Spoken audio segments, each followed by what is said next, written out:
शेतात आल्यानंतर समृद्धता काय असते हे नक्की बघितलं गेलं.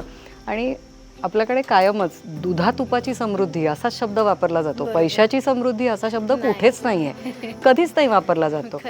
मग तुपाचं समृद्ध असणं जे आहे हे फक्त खाण्यामध्ये असायला हवं का? तर नाही, मग ते वापरण्यामध्ये पण असायला हवं. मग वापरण्यामध्ये असायला हवं तर ते कसं? तर नेहमी आपण असं बघायचो की पूर्वीच्या आज्या पणज्या यांची स्किन ही फार छान असायची. ते दूध खाऊन असेल, तूप खाऊन असेल, किंवा दुधाचा पातेल्याचा वापर संपला की त्या पातेल्यातूनच हात फिरवला जायचा आणि तो अंगाला लावला जायचा. हे अगदीच आपण कॉमनली बघितलेलं होतं. अभ्यंग हे आपल्या संस्कृतीमध्ये पहिल्यापासून आहे. मग ते जे आहे हे तेला तुपाचं अभ्यंग आहे. मग ह्या तुपाचा वापर नेमका कसा होऊ शकतो? तर कॉस्मेटिक्समध्ये होऊ शकतो का? तर येस, आयुर्वेदाने आपल्याला हे सांगितलेलं होतंच.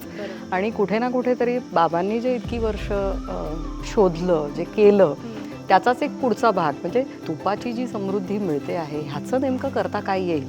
तर त्याची फक्त विक्री न करता त्याच्यापासून पुढं काही जर होऊ शकलं, या बेसवरती उभा राहतो तो वरवा उभा राहतो.